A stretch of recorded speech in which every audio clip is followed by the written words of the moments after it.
It's now my great pleasure to introduce Beth Cimini, who joins us from the Broad Institute in Boston. Beth is a fantastic image analyst and expert who will be telling us something about how to befriend or even become your friendly local bioimage analyst. Thank you, Beth, so much for joining us. Really looking forward to your talk. Thank you so much for having me, and it's always amazing to hear about all the great stuff that Global Bioimaging is doing. I'm so excited to come to my first Global Bioimaging meeting in person this fall in Montreal. Should be a great time. Yeah, so thank you for inviting me here. I'm going to tell you about how to befriend or become your local bioimage analyst. There's a bunch of links and resources on these slides. So we'll make sure that the slides have been posted online. You can grab a copy of your own if you want to go back to some of the resources later. So don't worry about trying to grab every little detail. And please ask lots and lots and lots of questions because I'm excited to talk about this is sort of my path, and I think I'm going to be able to show a little bit of data that says what are some common paths to being a bioimage analyst. But even if you don't want to become one, how can you find one to work with in your community? Um, so we like to promote the idea that bioimage analysis is not actually a completely independent thing. It is part of the cycle of bioimaging. So bioimage analysis is part of global bioimaging because it's part of the cycle. In a perfect world, your sample preparation, your image acquisition, your image analysis, and your data interpretation all work together. They're all designed together. When you do a pilot, you do the pilot together and you use each part of the cycle to feed back to improve your experiment and make sure that, the sample preparation you're doing is supporting the data interpretation that you can make at the end. And if it isn't, that you work to change things around. And so we think this idea is really important, but it does also raise the question of if everybody should be doing bioimage analysis, what is the point of a bioimage analyst if this is a part of the life experiment cycle for everyone's data? And the point of a bioimage analyst is really, I like to start from the idea because I think it's an important one that we've had microscopes for 400 years compared to how long we've had things like sequencers or proteomics machines or all the other fantastic omics that we have. We have a lot of microscopes. We've had 400 years for microscopes to sort of diverge, and microscopes can make data that looks very, very, very different. Um, the sort of X, Y, Z, CT dimensions can range from things that are single to things that are tens of thousands. Cells here are not even individually visible in these two images, and they're really big in this image. There's a tremendous amount of diversity. And so trying to figure out how you find the thing that you care about in an image is not as simple as sort of reading out what are the A's, C's, G's, and T's. Um, there's tons of manufacturers of microscopes who all make images that come off the microscope slightly differently. Um, there's no standardized metadata, and I won't have time to talk much about metadata during the talk, but if you want to get me on a 5-minute rant, you can definitely ask me in the Q&A to talk about metadata.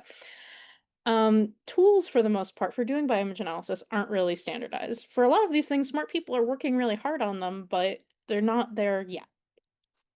If you look at Fiji alone, there's 10,000 plus plugins in Fiji. So there's a tremendous amount of things you can do, but none of it's standardized. There's no standardization of quality control, but image quality control is hard. And also there's just sort of this idea of I can see it, why can't the computer? And I wanna touch on that a little bit because again, this idea of why bioimage analysts in the first place. It's a cliche at this point to say a picture's worth 1,000 words, but it's certainly worth a lot of different scientific questions. So here is an experiment where we have GFP fused to a particular transcription factor, and we have it in two different treatment conditions, one of which induces translocation and one doesn't. Um, but what we actually want to quantify, there's a lot of things that depending on exactly what you care about, you might care about a lot of different things. You might care about where is the green protein? How many cells aren't transfected? Is that important to know? How many cells are there in the picture? What do you care about the amount of protein, the concentration of protein? There's a tremendous number of questions that we can ask with even just such a simple pair of pictures with only two channels in them. And so bioimage analysis is really hard to standardize because we need to know so much about what the ultimate goal of the experiment is. So that's why we need this career specialty of bioimage analysts, even though bioimage analysis can be and should be done by just about everybody who makes bioimages. We need some people who know a lot about this. Um, and I will be pulling in several places here from a great paper that I hope that you read that about 35 of us in the field got together and wrote last year about what are bioimage analysts, why are they important to the field, what do we need as a field. I've got a few figures from that paper in my slides and a few in sort of supplemental slides that we might talk about in the discussion after. But the job of a bioimage analyst comprises a lot of things. It comprises image analysis, so the actual doing of the image analysis, figuring out how to implement workflows, how to actually come up with not just the idea of how we're going to analyze the images, but making it actually work. Doing project management, often doing education, trying to teach other people how to do bioimage analysis, because we do want lots of people to do this. And so the job of a bioimage analyst is kind of 4 jobs in a trench coat as opposed to a single job. Um, and I'm going to talk a lot about GloBias, the Global Bioimage Analyst Society, throughout this, but just to give you a sense of a preprint that we just put up in the last couple of weeks, actually. Congrats to the many authors on this. Worked really hard. As we were setting up GloBias, we did a survey of people who consider themselves bioimage analysts. Um, the existence of NewBias, the network of European Union bioimage analysts, sort of helped publicize the idea that bioimage analysis is a career at all. And it means that Europe is much better organized than the rest of the world in terms of bioimage analysts, but there are still a lot of us in other places, and we're working to get representation from more of these groups all the time. We know, for example, Australia just made AusBias. There's now some great bioimage analysis networks in Asia as well, working on some for Africa. And so this is becoming something that people can do anywhere. And people of many ages do it, people of both genders do it. A lot of staff people, especially compared to the number of staff people in academia as a whole, are working on it. And we're able to get a lot of interesting information about who are the bioimage analysts.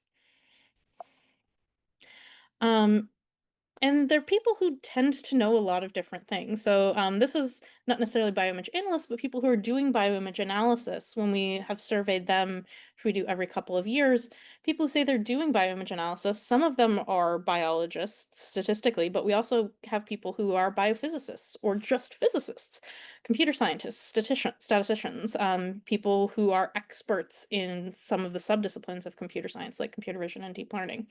There's people who know about a lot of different things who are all coming together to make this field work.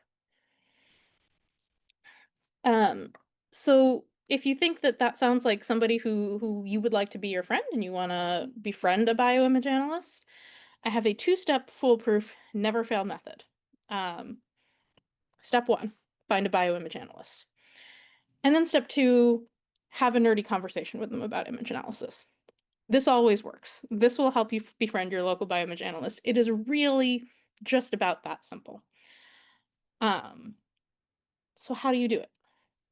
Um, I mentioned GloBias. We now have a professional organization for bioimage analysts around the world. And if you are a bioimage analyst or would like to become one, we recommend you come join GloBias.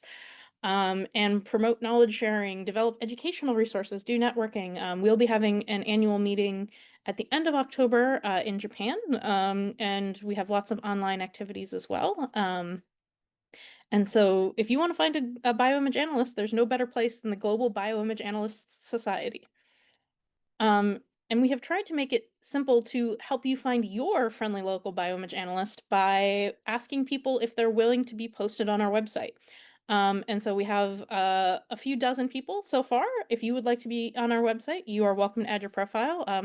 There's no sort of requirement saying you must know this much or you must be this famous. If you are a bioimage analyst and you want people to know you're out there and able to help with bioimage analysis, you can do that. And if you want to find somebody who's in your local country or who knows the tools that you need help with, GloBias will help you do that. GloBias also has things like free global office hours and things like that. So it's a great way to find a bioimage analyst who is your friendly local bioimage analyst. All right, so that's step 1.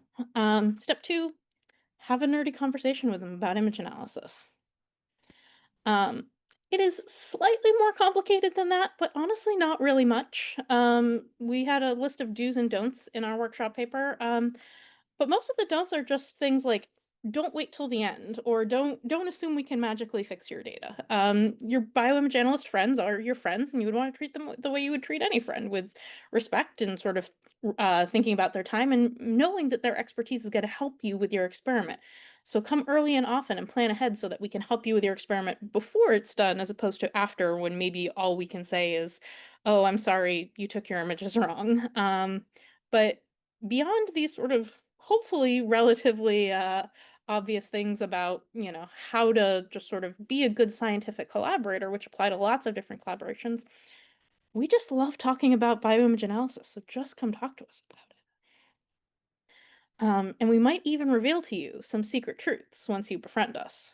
I will go ahead, though, and reveal it to you now. The secret truth is you're doing bioimage analysis wrong, but so am I, and so is everyone. um, so don't worry about doing it perfectly, because nobody's doing it perfectly. Um, but because when we're doing bioimage analysis, we are creating a model of your data. You created a model of your biological system when you took your bioimages in the first place, and all models are wrong. But some models are useful, and we can help make your analysis as least wrong as possible. But I think where a lot of people get frustrated or think they can't do bioimage analysis is because they can't figure out a way to do it perfectly. When the goal is never to do it perfectly, you'll never design the perfect experiment at any step in your experiment. It's just to do the best possible version that you can. And nothing is unfixably wrong as long as you wrote down what you did. Even if you did do it wrong, and you did, um, we can figure out the best version of it together as long as everything is documented. Um, the way I like to think about bioimage analysis is that it's really a mixture of sort of three major components. 60% of the problem of trying to design the right bioimage analysis is understanding the biology in the imaging. So more than half is understanding what the biology is. But 30% of the problem is understanding the metrics and the statistics, and 10% of the problem is looking up the right workflow to use. As with all models, this model is wrong, but this is my best guess at what the model is in terms of how important each of these aspects are to creating your best bioimage analysis. So, the biggest 60%. All right, I want you to take a second, and I want you to think about how many objects are here. Now, what some of you might be thinking is, some of those, I think those are supposed to be cells.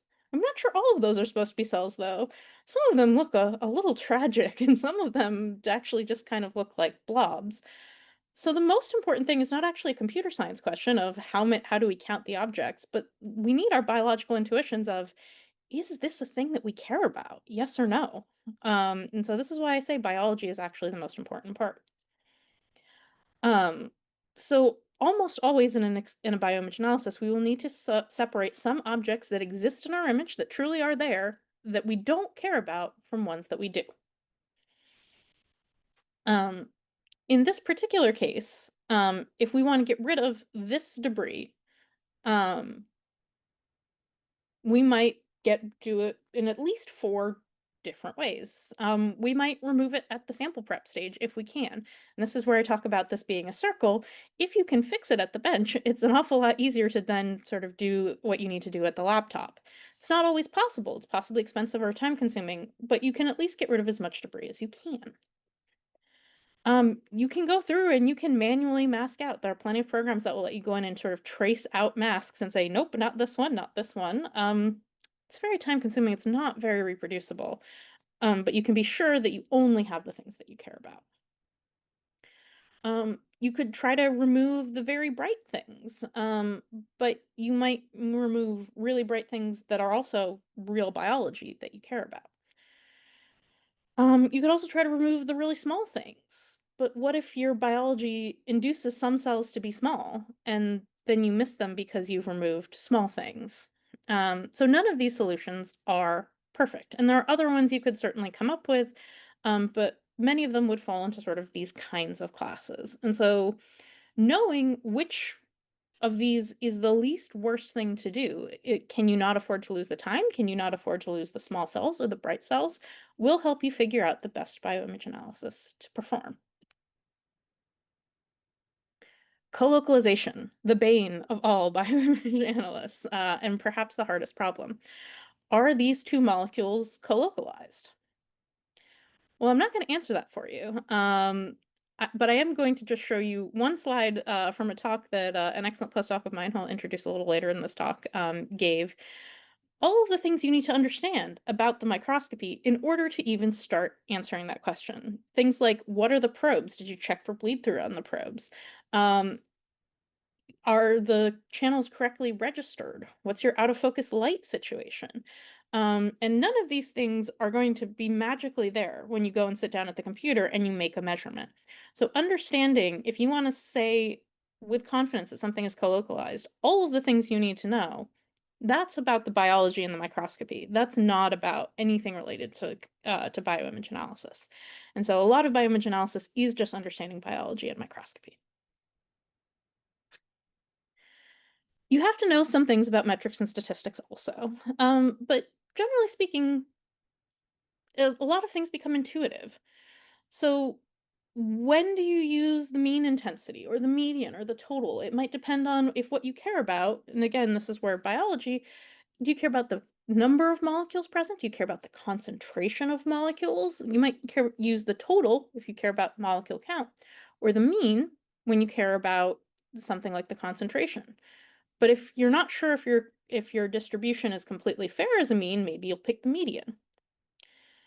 And so I can give you a very dumb thought experiment, which is that simply, if I am on this call here in Boston, where I am based, and Johanna and Yara are on this call in Germany, who are kind enough to invite me to come talk to you, if we're saying a single aggregate value, the mean of our locations is somewhere here in the Atlantic Ocean. None of us are actually taking this call in the Atlantic Ocean. And so thinking about the statistics and where you aggregate is important, because otherwise we might think that we're all taking this call in the middle of the Atlantic Ocean. But uh, there are things that you can do, and people have come up with really good methods to sort of help you show the variability in your data in addition to single aggregate measurements, and then you will understand properly what's going on. So I love these super plots, and in this paper they actually give you ways to do them in a couple different things, including GraphPad and R. So here's introducing the idea of sort of super plots of data, as well as why they might matter. So if I'm saying that there's a difference between control and drug, I don't really learn that much from the bar graph. I learn a little bit more from seeing everything plotted here as a swarm plot.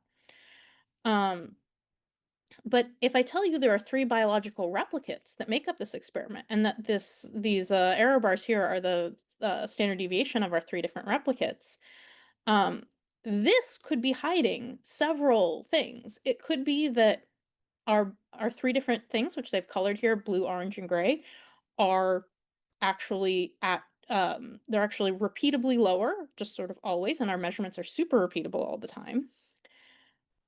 It could be that drug always decreases whatever this measurement is, but our sort of baseline measurement is really different day to day, where we have day-to-day variability, but our trend is always the same. Or that could be hiding that this is completely random, and that on this day, blue is higher, or blue is slightly lower, on this day, orange is slightly lower, and on this day, gray is slightly higher. We don't know. And these have very different p-values and very different interpretations. And so understanding how do we show variability in statistics, how do we properly treat statistics, is an important part of bioimage analysis, but it's not something you need that much bioimage analysis expertise to do. It's hopefully something you're doing when you think about your experiment anyway. And then 10% is knowing the right workflows and tools to look up to use. Most workflows follow a kind of standard-y format. You're going to get some data off of your microscope. It's probably going to be in some horrible proprietary format. You'll probably do some amount of pre-processing to do some kind of correction, or maybe do some stitching. Usually you'll find objects, not always, but often.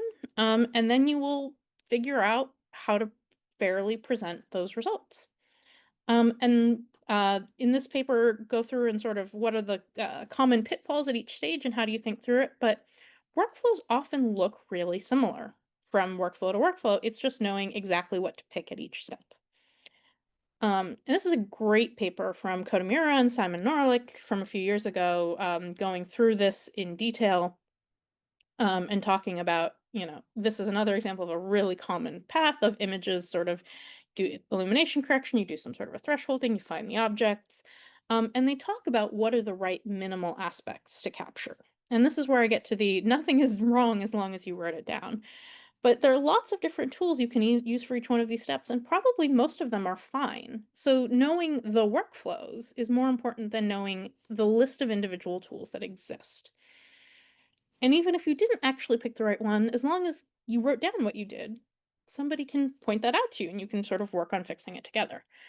And that's why I want to quickly point out that the folks at Working Group 12 at Quarup have put together this great checklist for publishing images and image analysis, which includes exactly what are all the things that you should write down for doing your image analysis. And so they have some checklists for how do you actually present the images, as well as some checklists for 4 different kinds of things, like for if you're just following somebody's exact workflow, if you're creating your own novel deep learning thing, what do you need to do in order to have fairly documented your thing?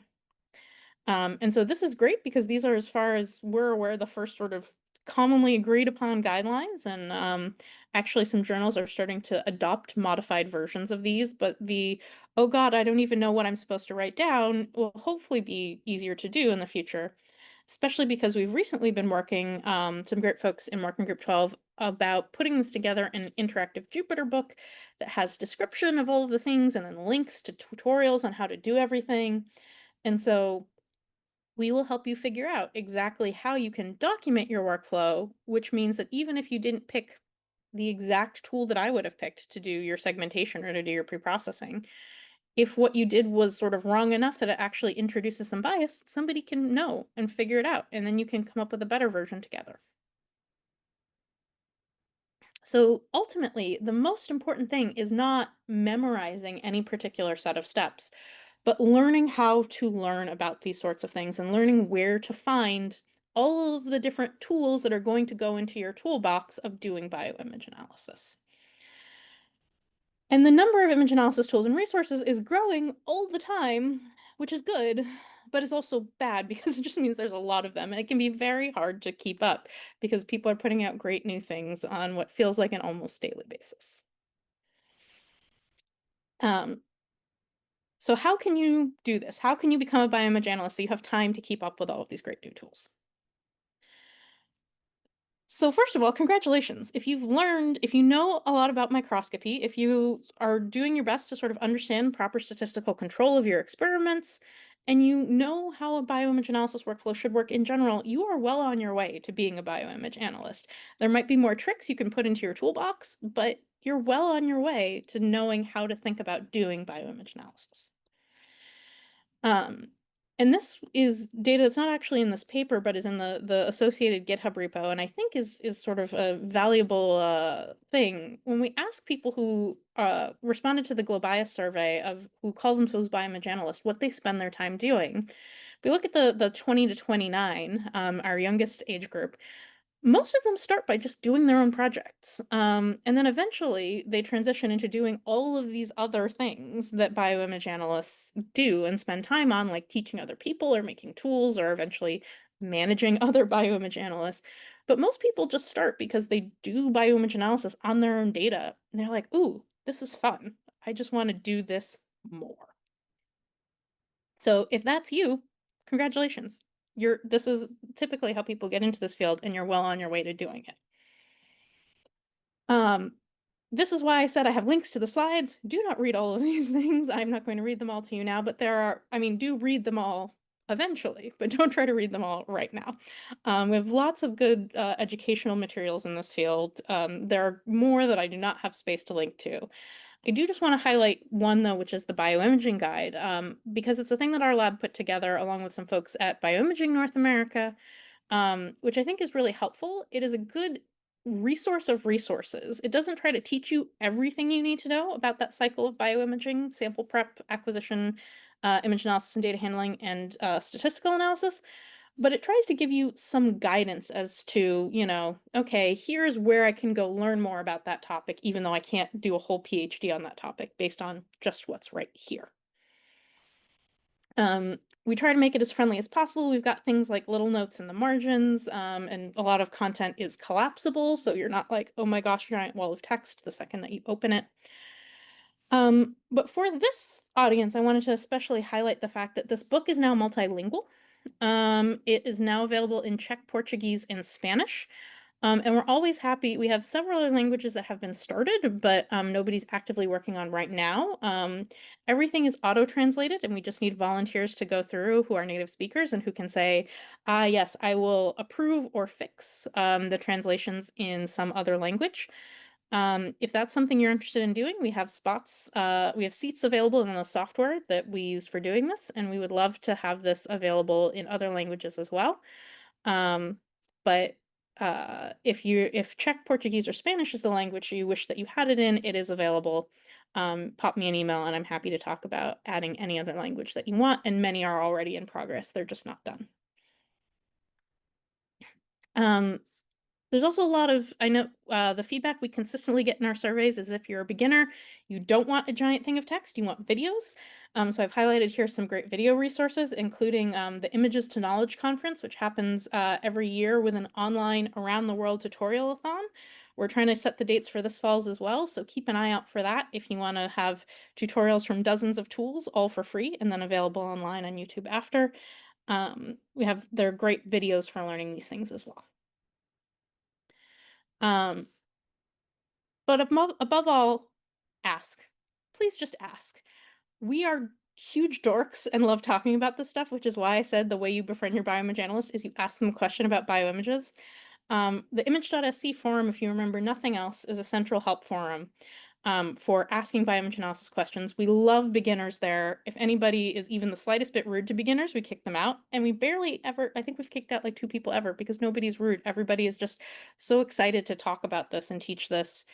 So if you have questions, there is no such thing as a stupid question in this field. Probably your question is actually really smart. There's tens of thousands of posts there, so you can search and maybe find somebody's already answered the question that you have, but if not, there's lots of really friendly people who want to help you.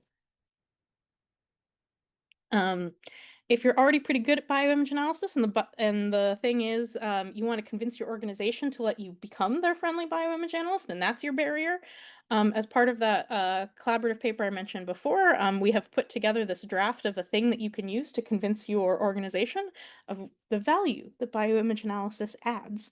And so you can sort of show how much money your university will save by just paying you to do this. So please let us know if this works for you. But we have tried our best to make it so that it's very easy to make this case. And I want to close just by saying, I think I can speak with a lot of experience about how it is to sort of teach somebody to become a bioimage analyst, because not only did I sort of teach myself how to do this, but for the past few years now, we've been running the world's first postdoctoral training program in bioimage analysis, and which has had 12 fantastic members throughout its history, from people who are from all over the world. It greatly pains me to say, but most of our current class is now in their sort of last 6 to 12 months before they're planning to leave and take permanent jobs. So if you need a friendly local bioimage analyst, all 12 of these people are fantastic, but I happen to know these 4 are looking for permanent roles and are amazing and can do great bioimage analysis. And we've recently tried to quantify this program, both in terms of like what did the bioimage analysts need, and then what did the bioimage analysts give back. And what we found is we sort of showed that bioimage analysis covers a lot of disciplines. And when we asked people what was important for them to learn while they were part of the program, What we basically found is they said everything. When we asked them to rank on like 1 to 10, what was important for them? Was it the project management? Was it the communication skills? Was it the actual working on projects? The answer was yes. So you do need a little bit of all of these skills, and exactly which ones are the most important to you might depend on what is the future job you're going to have. But this is sort of the skills package that you need, and unfortunately, there are a lot of things here. But the other thing that I want to highlight is while these people were in training and therefore not maybe fully bioimage analysts yet, though I would say they are absolutely bioimage analysts. This group of 12 people have worked on 60 different collaborations. There's tons of stats here about all the amazing ways they've given back to the community because the best time to teach something is when you've just learned it. Is when you realize what was hard about learning it and then you can pass that information on to others. And so even if you're not a professional bioimage analyst, even if you don't think of yourself as a bioimage analyst, as long as you teach the bioimage analysis you know, you can truly help others.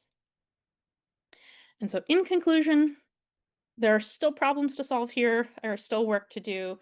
How do we get people to actually incorporate bioimage analysis into this feedback cycle? How do we get them to think about it from the beginning, not just at the end? How do we make it easy for people to learn how to do this? There's still work to do. We haven't solved any of these problems yet. But this is a big, wonderful, friendly, lovely community. This is again that forum.image.sc, full of great people working really hard. This is just in the past year, we have people who've contributed thousands of responses to people's posts, not because they're paid to, but because they really just care and they want to help people. And so we hope that you will come be a part of it. And so with that, I want to thank the people who fund our lab. Highlighted here, I'm incredibly lucky at the moment to have 7 amazing bioimage analysts on my team, in addition to some great software people and other biostatistician people.